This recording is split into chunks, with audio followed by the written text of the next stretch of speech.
में हालेलुया। हम लोगों को जब हम प्रभु यीशु मसीह पर जब हम विश्वास करते हैं, हमारा काम है जो हमारा विश्वास जो हमने करते हैं उसको उसी की योग्य बने, योग्यता को हम प्रकट करें। हालेलुया। हम लोगों को मसीह है करके हम अपने आप को कहते हैं, लेकिन हम मसीह है करके जो अपने आप को कहता, तो हालेलुया हमेशा ध्यान करना, हमारी परमेश्वर के चरणों में जब हम रहते हैं, देह, देही, आत्मा, तीन चीज से हमेशा इस्तेमाल होते हैं।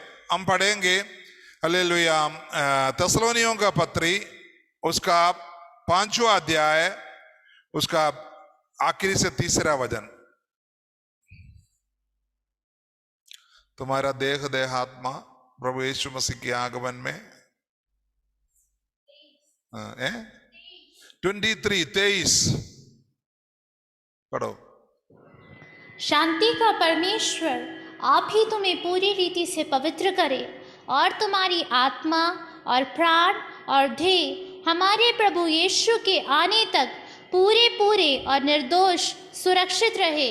प्राण, आत्मा और देह तीनों प्रभु यीशु मसीह के आगमन तक निर्दोष और सुरक्षित रहे।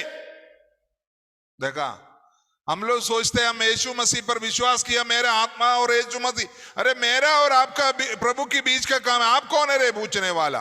प्रभु का दास जब वचन बोलता तो विश्वासी लोग ऐसा पूछता है, यार मेरा और प्रभु के बीच की रिश्ता है, आप कौन है। बाबू ऐसा नहीं है, तुम और प्रभु के बीच का रिश्ता है आत्मा के द्वारा, लेकिन तुम और प्रभु के बीच का रिश्ते को तुम्हारी शरीर के द्वारा, देही के द्वारा तुम्हें प्रकट करना पड़ता है धरती के सामने, तभी तुम मसीह व्यक्ति करके कहा जाएगा। तुमको देखकर दूसरा देखना देखो मसीह लड़का, देखो मसीह पर जाने से ऐसा होता है, देखो मसीह लोग इस तरीके से होता है। हालेलुया। वो लोग मसीह को कहां से देखोगे, जो लोग विश्वास करते हैं उनके द्वारा देखोगे। हालेलुया। हमेशा ध्यान करना, आपका प्राण और आत्मा और देह तीनों प्रभु की आगमन में सुरक्षित रखना है। उसके लिए हमारी शरीर को लोग देखते।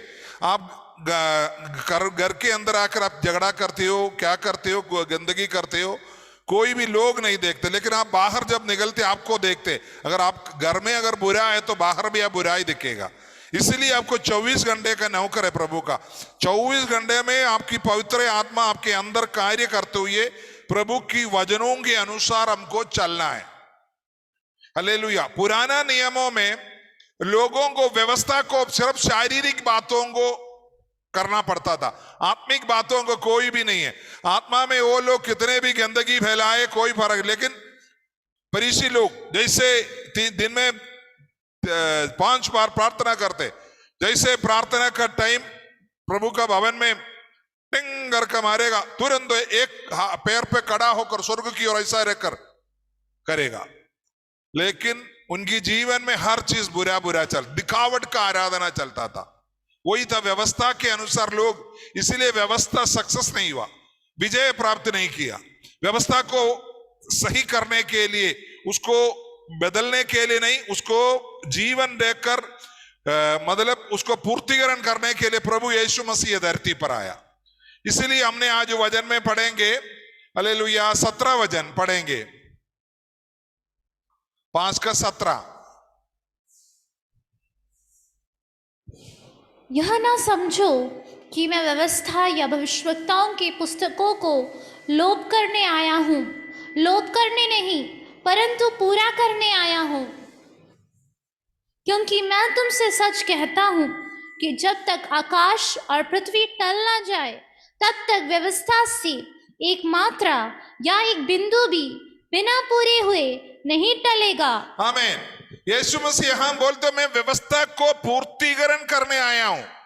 हालेलुया। प्रभु परमेश्वर जब मूसा को जब वचन दिया था, इतने 60 लाख लोगों को जब वचन दिए थे, तब प्रभु ने इसको उनकी आत्मा में इसको करने के लिए किया था। लेकिन ये जो लोग हैं, इस्राएली लोग इसको शुरू शुरू में आत्मा में करते करते आया, फिर वो लोग सिर्फ शारीरिक विधि से थोड़ा बहुत पूजा पाठ करना, बस दंडवत करना, सब खत्म।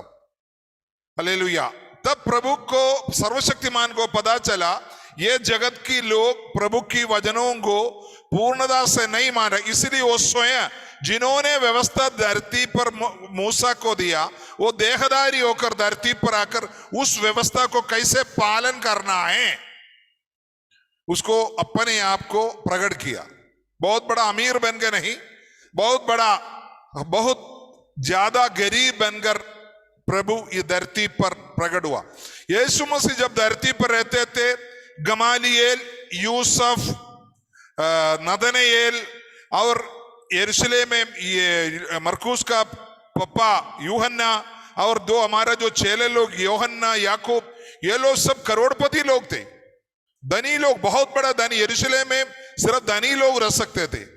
वो लोग इनकी दोस्त लोग थे, लेकिन यीशु मसीह उनके साथ कभी भी हालेलुया उठना बैठना खाना पीना नहीं जाते थे। वो लोग जब यरूशलेम में जब प्रभु की सेवकाई का 60 से 65% सेवकाई मतलब गलीली देश में हुआ, अपर देश में, मतलब गांवों में हुआ, और जो सिटी में उन्होंने 35% से कम समय बिताए। जब भी यरूशलेम में जब आते थे ये लोग सब गुप्त में प्रभु के पास आकर वचन सुने। लेकिन मैं बोल रहा हूं, प्रभु व्यवस्था के अनुसार आया, राजा बनकर नहीं, अमीर बनकर नहीं, प्रभु एकदम नम्र और दीन बनकर गरीब परिवार में आकर अपने आप को प्रकट किया। प्रभु बोलता मैं यहां व्यवस्था को बदलने के लिए नहीं आया, हटाने के लिए नहीं आया, मैं उसको लोप करने आया हूं, उसको पूरा करना, पूर्तिकरण करना, व्यवस्था यही है करके वजह। और आगे बोलते हैं व्यवस्था के अंदर से एक मात्रा या एक बिंदु भी बिना पूरा हुए नहीं टलेगा। आमीन, हालेलुया। हम आपको बताना चाहता हूं, ये जो शब्द है हम लोगों को बड़ा कंफ्यूज करता है। हमारा हिंदी में हम लोग जो बिंदी को, फुल स्टॉप को ऐसा लाइन खींचता है, मात्रा को ऐसा वो लाइन और ऐसा डंडा सब, तब हम लोगों को थोड़ा सा एक हिंदी में मात्रा को ज्यादा मायनेदार नहीं देते, चलता है थोड़ा बहुत मात्रा कहीं नहीं तो हम लोग पढ़ना शुरू करते हैं। लेकिन इब्राई अक्षरों में ऐसा नहीं है। इब्राई भाषा में 400 पद है, बस 400 पद है, और उस पद के अंदर हालेलुया आप देखा होगा जो क्या बोलता है, हमारा 22 अक्षर है उसके अंदर, 22 अक्षर। हमने जो 119 जो भजन संगीत है, जब भजन के अंदर वो एक एक अक्षर है। इब्रानी भाषाओं के एक आलिफ से लेकर तो तक एक एक अक्षर है। इसके अंदर एक एक बिंदी भी एक एक अक्षर को बताता है, वो बहुत बड़ा बदलावट हो जाता है। इसीलिए उधर बोला वो एक बिंदी भी का मतलब एक बहुत बड़ा, क्योंकि मैं आपको बताता हूं इब्रानी भाषा जब पहली बार प्रभु दिया तो एक पिक्चर मतलब क्या बोलते हैं, चित्र के अनुसार दिया जाता था। एक चित्र, आलेफ को एक चित्र बनाया दिया था, मतलब उसी चित्र के एक अक्षर को कम से कम 6 तो सामने अर्थ है और दूसरा 70 तो उसका गुप्त मतलब है, मतलब एक अक्षर में, मतलब परमेश्वर का जो, इसलिए बाइबल में हम बोलते ना ये ऐसा, अभी जब ने बोला क्या बोलता है, मेरा धर्मी विश्वास के साथ जिएगा करके नहीं, मेरा धर्मी विश्वास क्या बोलता है, वफादारी के साथ जिएगा, विश्वासघाती ना रहेगा, वो है। मतलब एक ही छोटी सी मात्रा में लोग उसको अपनी भाषा में उसको, मतलब अपनी जादी भाषा जैसे ग्रीक भाषा में उसको ट्रांसलेशन किया, वहीं उल्टा पुल्टा हो गया। लेकिन लिखा है मेरी नरमी वफादारी के साथ बिना विश्वासघाती के अनुसार जिएगा, विश्वासघाती नहीं होगा, मतलब हालेलुया, वो उनको दिया हुआ वचनों को पूरा पालन कर कर एकदम वफादारी के साथ मेरी आराधना करेगी, ये है धर्मी का मतलब। मैं ये बता रहा, अक्षर के यहां बोल रहा है कि जो एक भी बिंदी परमेश्वर का, ये बिल्कुल सच है। मैं आपको बताता हूं, हमारी जो पवित्र वचन है ये जो पवित्र वचन के अंदर एक भी शब्द गलत नहीं है। थोड़ा ट्रांसलेशन इरर हुआ है, उसके अलावा बिल्कुल 100% सच है हमारा पवित्र बाइबल। इसलिए आप बिल्कुल दिल लगाकर, मन लगाकर परमेश्वर से वार्तालाप कर कर आप पढ़िए और ग्रहण कीजिए, उसके अनुसार आप अपने आप को चलाइए। आपके जीवन में बहुत बड़ा कार्य, बहुत बड़ा अद्भुत कार्य होगा। प्रभु आपके लिए अद्भुत चमत्कारी कार्य करेगा। हालेलुया। ये हमेशा ध्यान करना, परमेश्वर का वचन सच्चे हैं और वो एकदम प्रभु का द्वारा दिया हुआ है, इसमें कोई शक नहीं, उसमें कोई भी ऊपर नीचे नहीं कर सकता। आमीन। यह हम आगे बोल रहे कि आगे देखो, उसका 19वां वचन में बोल रहा है, इसलिए जो कोई इन छोटी सी छोटी आज्ञाओं में से किसी एक को तोड़े और वैसे ही लोगों को सिखाए, वह स्वर्ग के राज्य में सबसे छोटा कहलाएगा। परंतु जो कोई उन आज्ञाओं का पालन करेगा और उन्हें सिखाएगा, वही स्वर्ग के राज्य में महान कहलाएगा। देखा, इसलिए बाइबल क्लास लेते वक्त बड़े श्रद्धा पूर्वक, बड़े ज्ञान पूर्वक हमको लेना है। प्रभु की वचनों से अगर एक छोटे से भी बातों को अगर हम थोड़े से हल्का करके लोगों को शिक्षा देता तो हालेलुया। लोग बोलता है, हम लोग देखा 32वां प्रभु यीशु मसीह का हुक्म है, परमेश्वर की पवित्र वचन के अंदर लिखा हुआ है, प्रेरितों ने वो किया हुआ है, परंपरागत से वो करते आ रहा।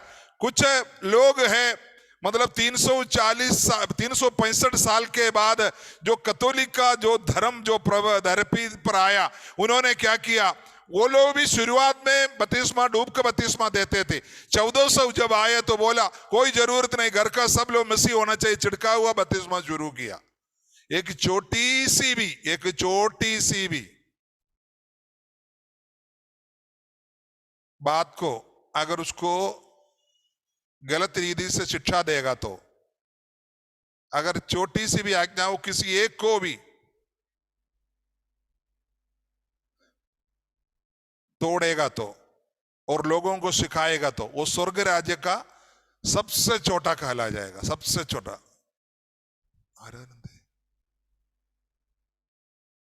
हालेलुया। हमेशा ध्यान करना हमको।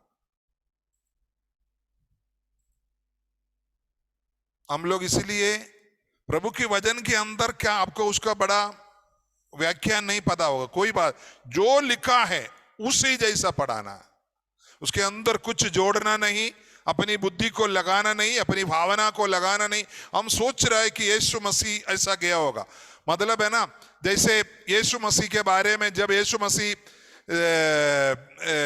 नदी के अंदर से जब आ रहे थे, मैं आपको बताना चाहता हूं वो कहाँ है, एक बार आप पढ़िएगा तब आपको उसको थोड़ा सा समझ में आएगा।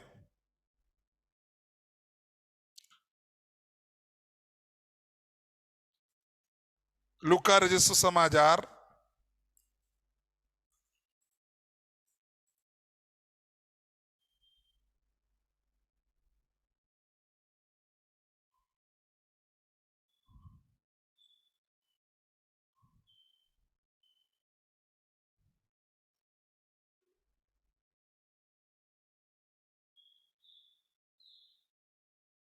उसका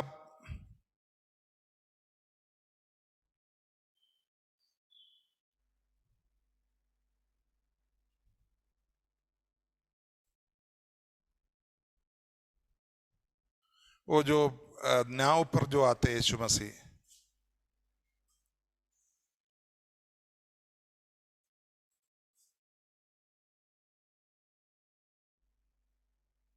सत, 17 पे है, देखो 16-17 में होगा, है नहीं, नाव पर जो चलते जो तूफान आते हैं,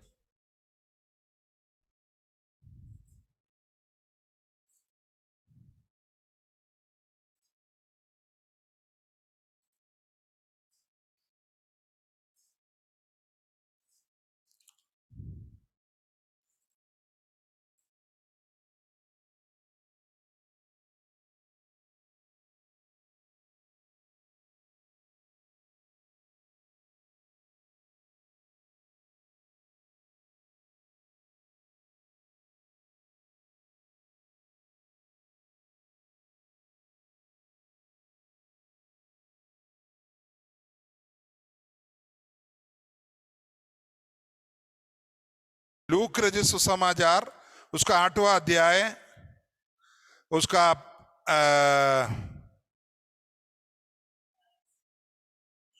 24वां वचन 23 से पढ़िए। पर जब नाव चल रही थी तो वो सो गया और झील पर आंधी आई और नाव पानी से भरने लगी और वे जोखिम में थे। तब उन्होंने पास आकर उसे जगाया और कहा, स्वामी स्वामी, हम नाश हुए जाते हैं। तब उसने उठकर आंधी को और पानी की लहरों को डांटा और वे थम गए और चैन हो गया। तब उसने उनसे कहा, तुम्हारा विश्वास कहाँ था? पर वे डर गए और अचंभित होकर आपस में कहने लगे, यह कौन है जो आंधी और पानी को भी आज्ञा देता है और वे उसकी मानते हैं। आमीन, हालेलुया। एक जगह और पढ़िएगा ये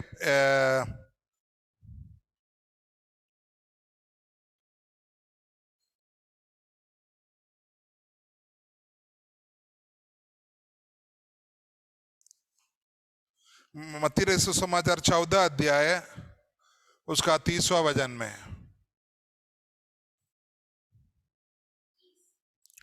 14 का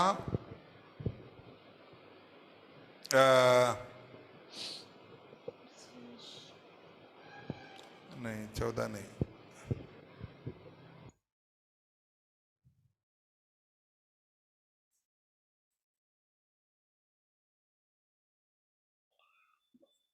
नहीं,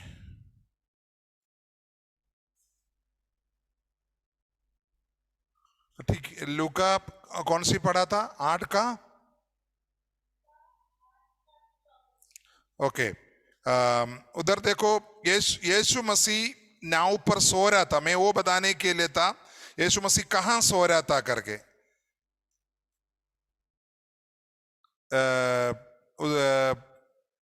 8 का 22 पे है ना।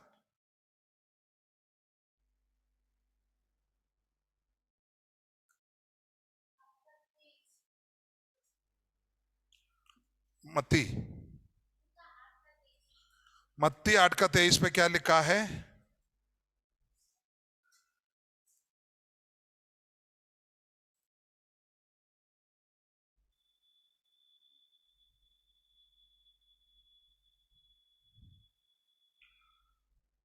ओके, उसका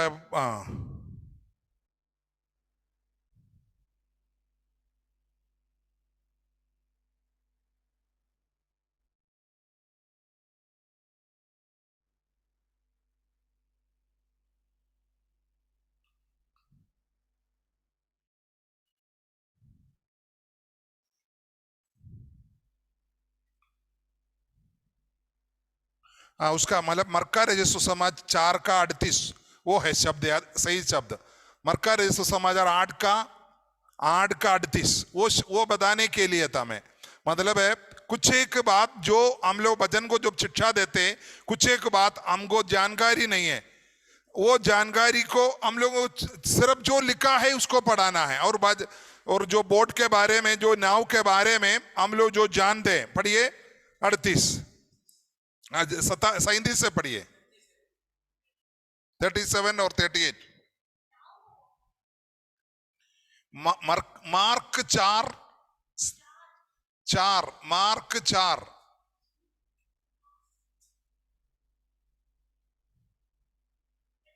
37 38। तब बड़ी आंधी आई और लहरें नाव पर यहाँ तक लगी कि वह पानी से भरी जाती थी। पर वह आप पिछले भाग में गद्दी पर सो रहा था। पिछले भाग पर गद्दी पर सो रहा था।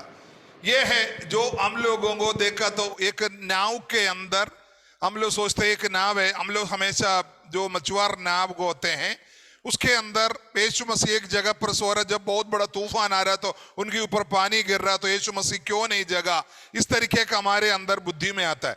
लेकिन वहां वो लिखा है क्योंकि यीशु मसीह जो सो रहा तो जो नाव है, जो हमारा आजकल का जो बहुत बड़ा जो नाव होता है ना, जो लोग यात्रा करने के लिए जो होते हैं उसमें क्या होते हैं कि एक जगह पर वो लोग चलाने वाला रहता है, दिन में रहता है, जो लोगों को आराम करना होता है वो उसके नीचे एक जगह होता है, उधर जाकर उसको सो सकता है।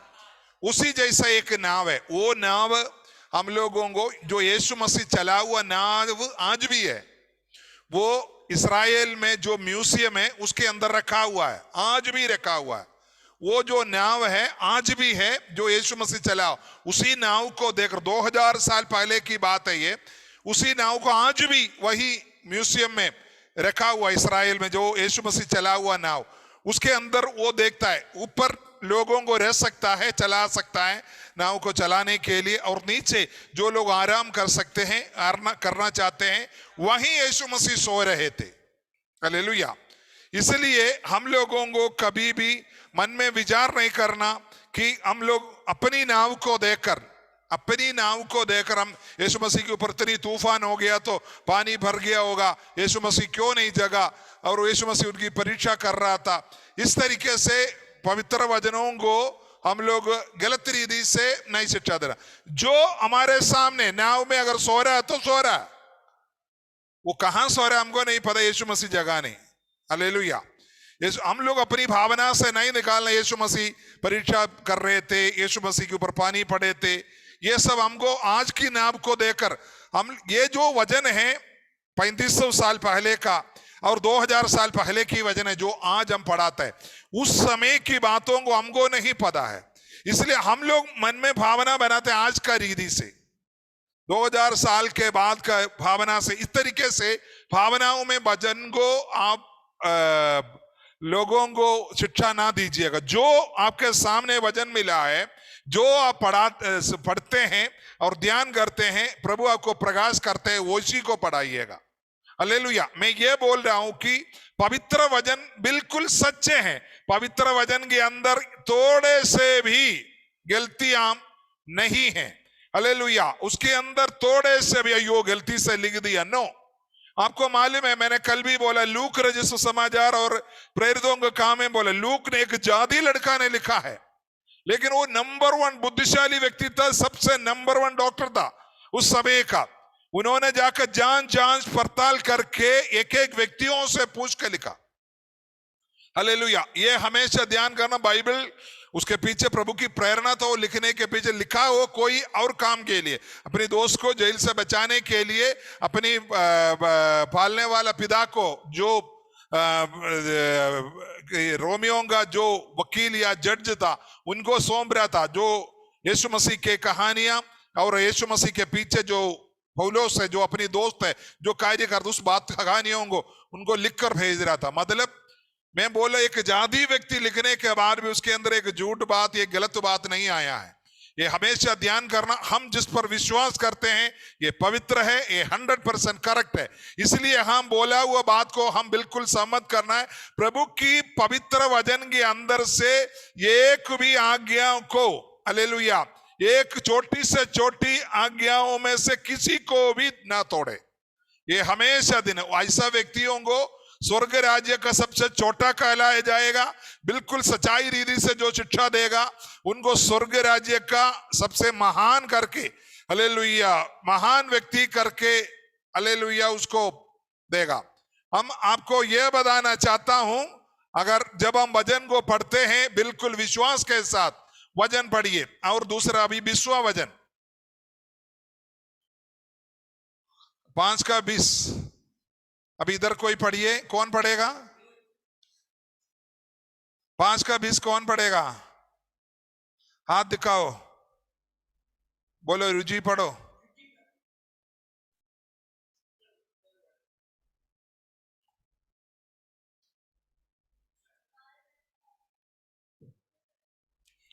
पांच का 20 पढ़ो। वह जाकर दिकापुलिस में इस बात का प्रचार करने लगा कि यीशु ने मेरे लिए कैसे बड़े काम किए, और सब लोग अचंभा करते थे। अरे बाबू, मत्ती 5 का 20, मत्ती 5 का 20। क्योंकि मैं तुमसे कहता हूँ कि यदि तुम्हारी धार्मिकता शास्त्रियों और फरीसियों की धार्मिकता से बढ़कर न हो तो तुम स्वर्ग के राज्य में कभी प्रवेश करने न पाओगे। कलीसिया को प्रभु बोल रहे, तुम्हारी धार्मिकता फरीसी और शास्त्रियों से बढ़कर नहीं करेगा तो तुम स्वर्ग राज्य में प्रवेश नहीं करेगा। देखा, कलसिया को मैंने बोला ना, मौलिक शिक्षाएं स्वर्ग राज्य को चला, स्वर्ग राज्य का मालिक है जो हमको बोल रहा है कि शास्त्री और फरीसी से बढ़कर होना चाहिए तुम्हारी धार्मिकता। शास्त्री लोग दशमांश देते हैं, आपको स्वर्ग राज्य जाने के लिए दशमांश से नहीं चलेगा। आपको 12% देना, 13% देना, 15% देना।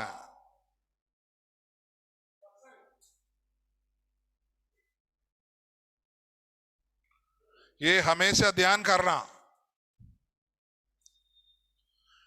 और शास्त्री लोग हफ्ते में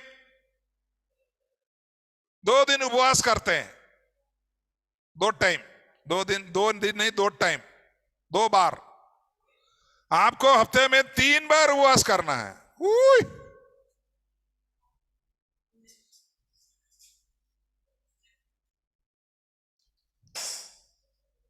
ये स्वर्गराज जाने की टिकट की बात कर रहा हूं। उस पे चापा अगर फ्लाइट में चढ़ना है तो प्रभु बोलते हैं दशमांश से ऊपर, 11 से ऊपर को देना है। और तुमको फरीसी लोग हफ्ते में 2 दिन, 2 बार, 2 दिन नहीं, 2 टाइम उपवास करते हैं। आपको 3 टाइम उपवास करना है हफ्ते में। और उसका पैसा जो गरीब होते हैं, जो लोग खाने के लायक नहीं होते हैं, खाने का, उन लोगों को दान भी करना है। खाने को बचा कर नहीं रखना। जो उपवास करता है उस पैसा को बचा कर रखना है, बचा के किसी और को दे देना है। हालेलुया। कोई हालेलुया नहीं बोलेगा।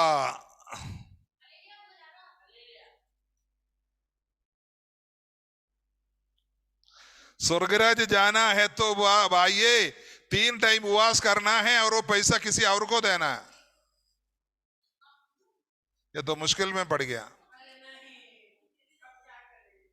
ये बिल्कुल बड़ी काम नहीं है, धीरे धीरे से सब काम हो जाएगा। हम लोग पहली बार सुन रहे हैं, इसी वजह से इसको हमको बड़े से लग रहा है। हम लोगों को जो कलसिया में प्रवेश किया था उसी टाइम से हम लोग ये सुन रहा था ना, हमको बड़े कठिनाइयां नहीं होता। हालेलुया। आपको समय को देकर एक एक टाइम का खाने को छोड़ देना है। उसमें जो पैसा बचेगा साधुओं को, जो व्यक्ति है, साधु का मतलब जो अंधकार का पूजा करने वाला नहीं, गरीब लोग हैं जो एक टाइम का खाने के लिए मुश्किल पड़ते हैं। आपके घर में चावल हो, अनाज हो, सब्जी हो, कुछ भी हो, आप बांट देना, या पैसा दे सकता तो पैसा दे देना। इसलिए बोलते तुम्हारी धार्मिकता फरीसियों से बढ़कर होना चाहिए। हम लोग दशमांश में से आधा करने के चक्कर में है। तब अन्य भाषा बोलने से स्वर्गराज जाएगा करके नहीं लिखा है। अन्य भाषा बोलने से तुम परमेश्वर से बात करते, प्रभु तुमको प्रकाश देगा, तुम्हारे अंदर जोश आएगा, आत्मा की शक्ति पाएगा, तुमको प्रभु के वचनों को पूरा करने के लिए शक्ति मिलता है। हम लोग सोचते थोड़ी देर चर्च में आओ, बहुत जोर से गीत गाओ, अल्लाह करो, स्वर्ग राज्य का टिकट डायरेक्ट। नो भाई, स्वर्ग राज्य का टिकट नहीं मिलेगा। स्वर्ग राज्य का टिकट में बिल्कुल हल्का चीजों को लिखा है। वो तुम्हारी आत्मिक उन्नति बनाता है, तुमको आत्मिक हालेलुया व्यक्ति बनाता है और तुम्हें आगे बढ़ाता है। हालेलुया।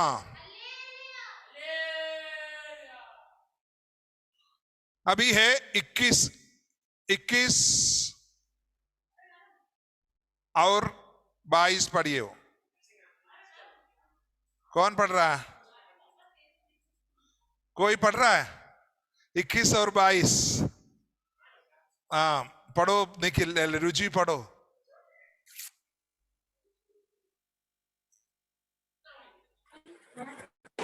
तुम सुन चुके हो कि पूर्व काल के लोगों से कहा गया था कि हत्या न करना, और जो कोई हत्या करेगा वह कचहरी में दंड के योग्य होगा। परंतु मैं तुमसे यह कहता हूँ कि जो कोई अपने भाई पर क्रोध करेगा वह कचहरी में दंड के योग्य होगा, और जो कोई अपने भाई को निकम्मा कहेगा वह महासभा में दंड के योग्य होगा, और जो कोई कहे अरे मूर्ख, वह नरक की आग के दंड के योग्य होगा। आमीन। 23, 24, 25 पढ़ो। 23, 24। इसलिए यदि तू अपनी भेंट वेदी लाए और वहां तू स्मरण करे कि तेरे भाई के मन में तेरे लिए कुछ विरोध है, तो अपनी भेंट वही वेदी के सामने छोड़ दे और जाकर पहले अपने भाई से मेल मिलाप कर और तब आकर अपनी भेंट चढ़ा। जब तक तू अपने मुद्दे के साथ मार्ग ही में है, उससे झटपट मेल मिलाप कर ले। कहीं ऐसा ना हो कि मुद्दे तुझे हाकिम को सौंपे और हाकिम तुझे सिपाही को सौंप दे और तू बंदी गृह में डाल दिया जाए। आमीन। 26वीं। मैं तुझसे सच कहता हूँ कि जब तक तू कौड़ी कौड़ी भर न दे, तब तक वहां से छूटने न पाएगा। आमीन। आमीन। हालेलुया। यहाँ बोल रहा है कि हालेलुया। हत्या के बारे में, हत्या। हालेलुया।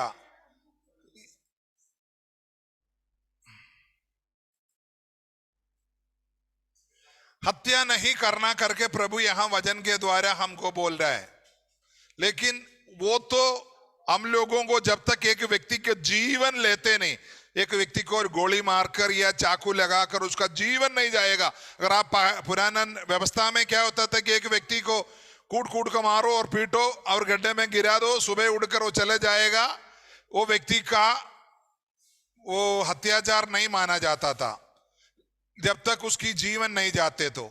लेकिन उस व्यक्ति को न्याय के दंड मिलता था। लेकिन यीशु बोलता है, यहां देखो यीशु बोलते मैं तुमसे कहता हूं।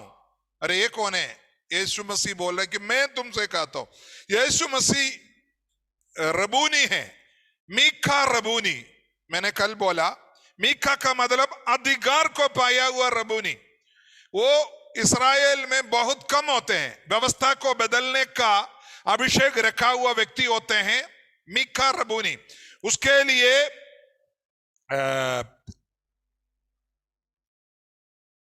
3-4 चीजों को उनको पढ़ना पड़ता है।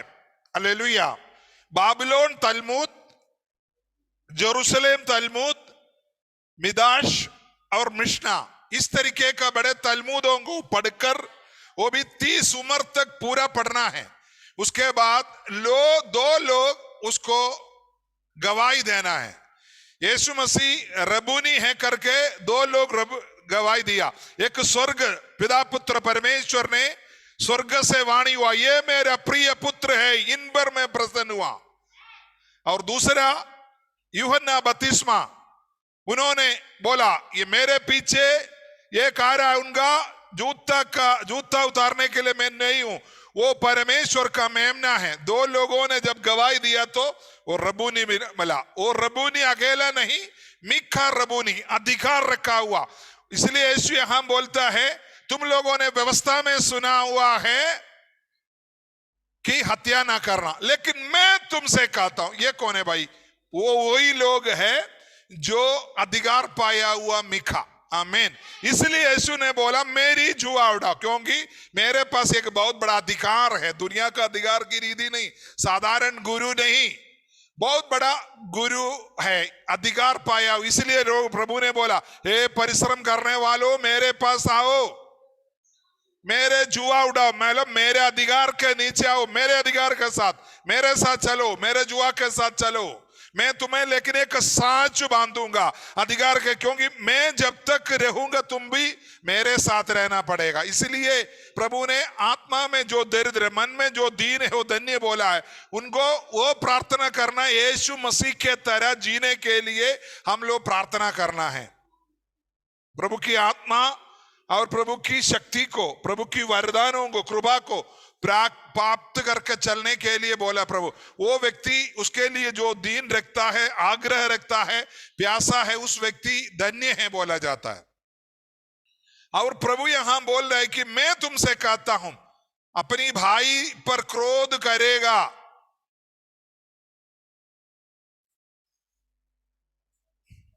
यहां जो कचेरी बोला जाता है पूरा स्वर्गीय राज्य का कचेरी के बारे में, इसलिए मैं उसके बारे में आखिरी में बाद में बोलूंगा। यहां बोल रहे कि भाई पर क्रोध करना, भाई अकेला नहीं, दूसरे पर।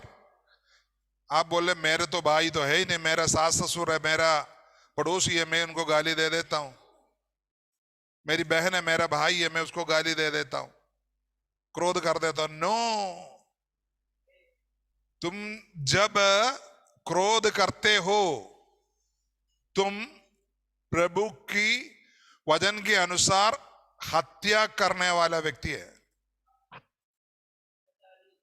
मैं नहीं कहता, प्रभु की पवित्र वचन कहता है तुम दूसरे से अगर क्रोध करता तो तुम हत्या कर रहे हो। मसीह लोगों को कभी कभी क्रोध आते हैं, लेकिन उसको सूर्यास्तमय से पहले उनके साथ क्षमा नहीं मांगना। उनके सामने जाकर बोलना मेरे से गलती हुआ, मैं आपके साथ आपके सामने आपको पूरा उसको सही मानता, आप जो बोला सही है। हम लोग सोचते क्षमा मांगना, बाइबल में क्षमा मांगने के लिए नहीं लिखा है, मिल मिलाप करना। मिल मिलाप कैसे करते? भाई और भाइयों वाले, बहन और भाइयों के बीच में या मम्मी और बेटी और सास बहू के बीच में अक्सर झगड़ा होता है, हर घर में होता है। लेकिन सायं संध्या से जाकर बोलना मम्मा आप सही था, मैं गलत था। जब हम दोनों जब मिल मिलाप होता, प्रभु स्वर्ग से बोलता है हाँ तुम दोनों मिल मिलाप हो गए तो मेरे को क्या, जाओ मैं भी क्षमा कर दिया। दोनों झगड़ा करके मुंह चूपर करके अपनी काला मुंह लेके आ जाता इधर प्रभु भोज लेने के लिए, मिलेगा डंडा ले लेना। प्रभु को पाद बोलेगा प्रभु को दास को मैं बेवकूफ बना दिया, बल्ले बल्ले मैंने प्रभु भोज ले लिया, बल्ले बल्ले। बाबू प्रभु भोज देता नहीं जाता, लिया जाता है। प्रभु भोज लिया जाता है। आपने लिया है, इसका डंडा आपको मिलेगा। प्रभु का दास इसमें निर्दोष है। आप किसी से साथ अगर कोई भी क्रोध हो या आपका कोई भी मनुष्य है, हो जाता है ना, आपस में मिल के रहते तो हम लोगों को जीवन में ऐसी बातें हो जाता है। हम लोग उसमें कोई गलती नहीं है, मनुष्य है, मनुष्यों की स्वभाव अलग अलग का होता है, अलग अलग घरों से आता है, कभी कभी टू में होता है। लेकिन तुरंत भैया मैंने गलती किया बोलना, आप सही किया, आप सही बोल रहा था, मम्मी आप सही था, बहन आप सही था, भाई आप सही था, चाचा चाची आप सही था, ये बोलना है। ये कलीसिया को बोला हुआ है। अच्छा नहीं लगता ना, ये वचन अभी अच्छा नहीं लग रहा।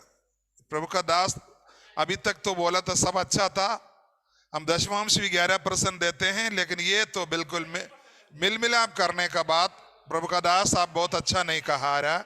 उसको बदल सकता है क्या? हाँ बदल सकता है। आगे की वचन में लिखा है तू अपनी भाई को निकम्मा कहे।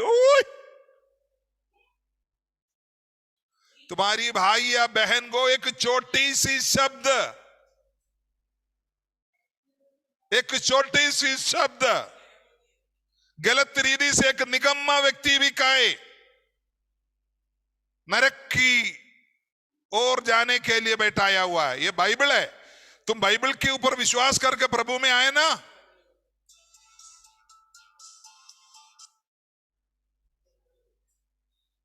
बाइबल के ऊपर विश्वास करके आए ना। बाइबल बता रहा है कि तू अपने भाई को गुस्सा में छोटी सी एक शब्द भी नहीं कह सकता।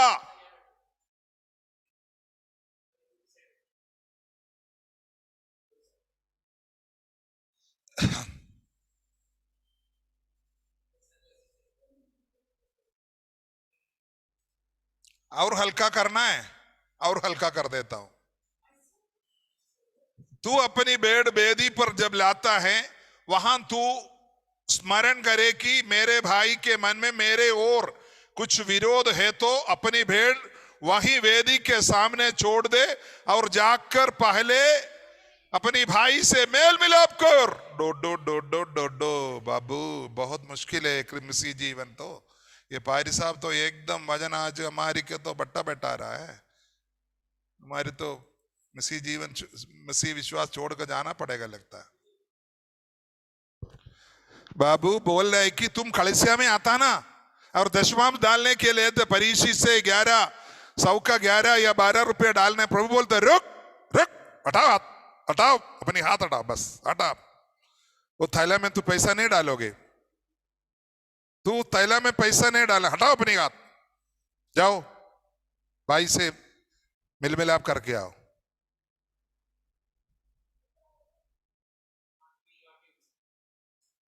मिल मिलाप करके आओ भाई से अपनी मान। तुम सोच रहे मेरे को उनके ऊपर कुछ नहीं है, तुमको उनके ऊपर कुछ नहीं है करके नहीं, वो तुम्हारी घर में आता है, क्यों नहीं आता?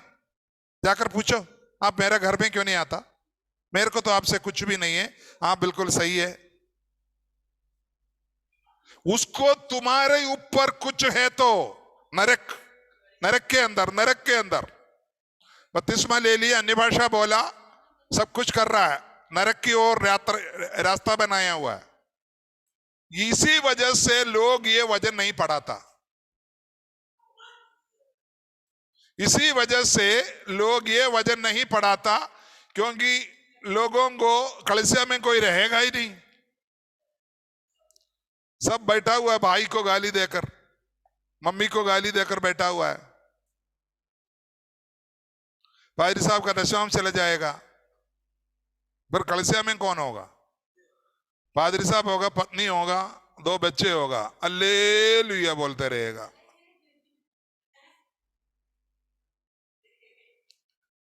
इसलिए वजन नहीं पढ़ाता। बसी जीवन बहुत, ये मैंने कल ही बोला ना, बसी जीवन खुला हुआ जानवर नहीं है। कोई भी खेती में जाकर तुम खाना घास खाओ और घूम के आओ, नहीं बेटा, तुम्हारे एक साच बांधा हुआ है, तुम्हारे ऊपर एक जुआ है, अधिकार। तुम क्या करना, क्या नहीं करना, कहां बैठना, क्या बैठना नहीं, क्या बोलना, क्या नहीं बोलना, बिल्कुल तैयार करके तेरे को एक वचन के अंदर लिखित में तुम्हारी भाषा में तुम बोलेगा मेरे को पढ़ना नहीं आता, ठीक है, आज तक का माफ कर दिया, कल से जो पाप करेगा वही गिना जाएगा। तेरे को पढ़ना नहीं आता था ना, प्रभु माफ कर दिया। यही सोच रहा होगा ना, मेरे को पढ़ना नहीं आता इसलिए प्रभु मुझे आज पता चल गया ना, वो गलती हो गया, आज मैं जुड़ना नहीं था, यही सोच रहा होगा। बाबू नहीं चलेगा, नहीं चलेगा बाबू, कार्य नहीं चलेगा। इसी वजह से हमारी प्रार्थना स्वर्ग में नहीं पहुंचता। प्रभु ने बोला तुम वेदी पर हल्लेलुया, तुम घुटना टेकता ना घर में यूं करके हल्लेलुया हल्लेलुया बोलने के लिए, प्रभु बोलता रुक, तेरी हल्लेलुया हम प्रसन्न नहीं है, रुक, तेरी हल्लेलुया की जरूरत नहीं है, तू यहीं रख, जाओ अपना भाई से मिलो, अपनी बहन से मिलो, जिसको तू गाली दिया, जिससे तेरा झगड़ा हुआ है, उससे जाकर मिल मिलाप करके आओ, जाओ जाओ जल्दी जाओ। तुम्हारी प्रार्थना ही नहीं जाएगा।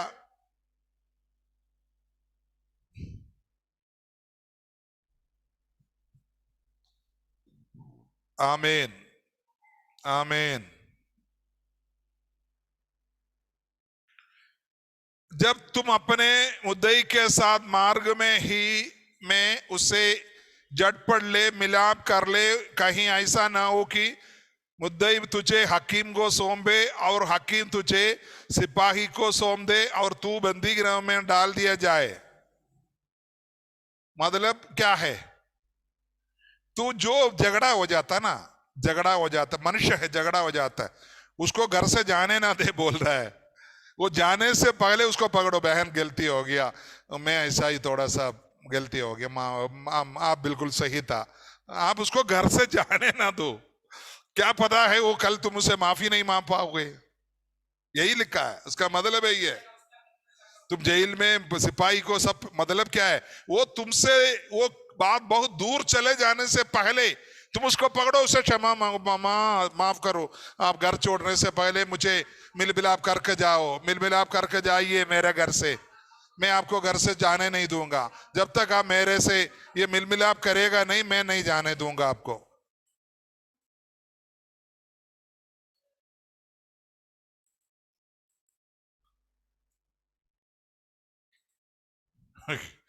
लोग सोचता है यीशु मसीह का क्रूस को गले में लगा दो, क्योंकि यीशु मसीह ने एक क्रूस उठाया, बहुत वजन है, पूरा दुनिया का लोग तोड़े तोड़े तोड़े करके क्रूस को उठा लेगा, यीशु मसीह की क्रूस हल्का हो जाएगा। यीशु मसीह का क्रूस पूरा उठा लिया उन्होंने, अभी उसकी क्रूस को कोई उठाने की जरूरत नहीं, अपना अपना क्रूस को उठाओ, अपना अपना क्रूस को उठाओ और प्रभु के पीछे चलो।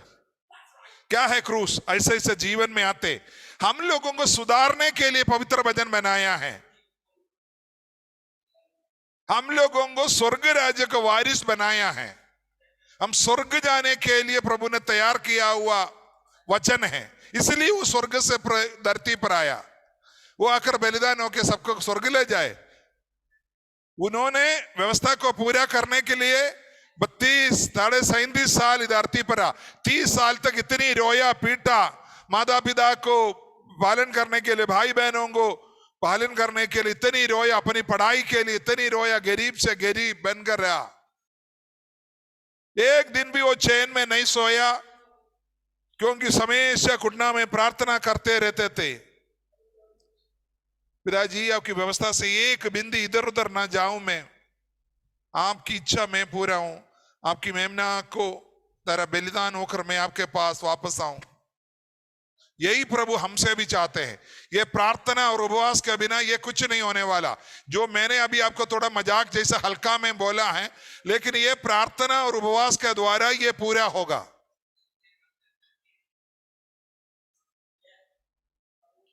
हम जानते बड़े बड़े पादरी लोग, हमारे केरल में सबसे ज्यादा पादरी वाला चीज चलते है, बाकी हम उधर की बातों को समझ लो।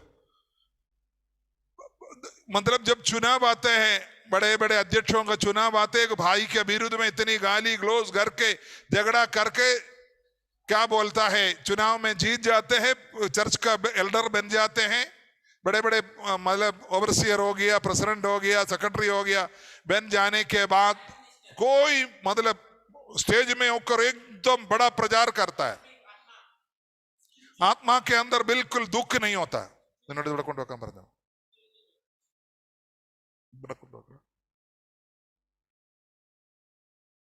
हालेलुया। मैं आपसे विनती करता, हम लोग साधारण लोग हैं, हम लोगों के जीवन में एक एक गलतियों को हम उसी टाइम, हम लोगों को जो जिससे हमारी गलती उसी टाइम जाने से पहले उसे क्षमा कर, उसे मिल मिलाप कर, माफ कर, माफ कर, मुझे माफ कर, मुझे माफ कर। आपको क्षमा देने की बात नौबत ही नहीं आएगा, आप उनसे माफी मांगो, आपको क्षमा देने की जरूरत ही नहीं पड़ेगा। आप मिल मिलाप करेगा ना, वो अपने आप क्षमा हो जाएगा, स्वर्ग आपके ऊपर प्रसन्न हो जाएगा। हालेलुया। प्रभु यीशु मसीह हमको स्वर्ग ले जाने के लिए धरती पर आया है। जब धरती पर जब आए तो हमको उनके अनुशासन में चलने के लिए दिया हुआ वचन है पहाड़ी उपदेश। ये कलीसिया के लोगों को बिल्कुल पालन करना है, यही प्रभु चाहते हैं। हम अपने आप को समर्पण करें, प्रभु की वचनों के सामने समर्पण करें। प्रभु जी, आपकी वचनों के अनुसार चलने के लिए मैं अपने आप को समर्पण करता हूं। मैं चाहता हूं पिताजी, आपकी व्यवस्था से एक भी बिंदी मेरे द्वारा ना हालेलुया झूठ मतलब हल्का करे या उसको पिताजी तोड़ दे। मैं बिल्कुल उसको पालन करके मेरा जीवन जीना चाहता हूं। Hallelujah, hallelujah, hallelujah, hallelujah. Harishankar प्रार्थना कीजिए, छोटे प्रार्थना। Hallelujah, hallelujah, hallelujah. धन्यवाद, धन्यवाद, धन्यवाद, धन्यवाद सर्वशक्तिमान खुदावन, आज आपकी दया हो परमेश्वर पिता, आपके दास के द्वारा परमेश्वर पिता आपने अपने वचन को हम सब तक पहुंचाया है। करुणा विधान सर्वशक्तिमान राजाओं का राजा प्रभु परमेश्वर पिता की पवित्र आत्मा, और स्वर्ग और पृथ्वी के मालिक एक बार बड़े चिंता नम्रता से पिताजी आपके पवित्र चरणों में आकर सप्ताह के लास्ट दिनों में पिताजी मौलिक शिक्षाओं को सुनकर पिता हम अपने मनों को, अपने गुनाहों को पिता हम आपसे क्षमा मांगते हैं। खुदा, हम जहाँ भी गलतियां किए हैं खुदा, हम नहीं जानते हैं हम क्या कर रहे हैं, परंतु पवित्र शांत वचन बताते हैं कि जो करना था उसे नहीं किया और जो नहीं करना था उसी को किया। आप उसे खुदावन हम जो आप चाहते हैं उसी को करने पाए।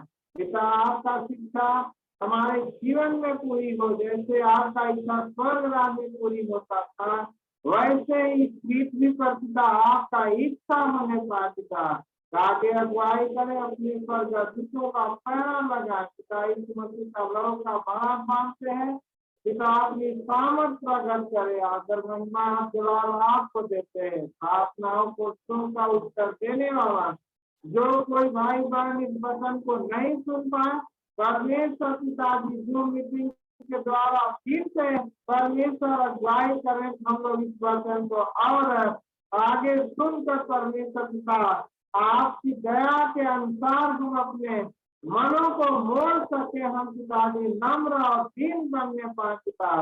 तो मेरे महान दया का सागर ज्योति के जुग में प्रार्थना जो हम प्रार्थना करने नहीं जानते हैं, आपकी दया और दृष्टि है खुदावन, आप हमें प्रार्थना करने के लिए सिखलाए है, आप हमें वचन पढ़ने के लिए सिखला रहे पिता, आपके पवित्र वचनों को जानने के लिए आपके करीब आते हैं।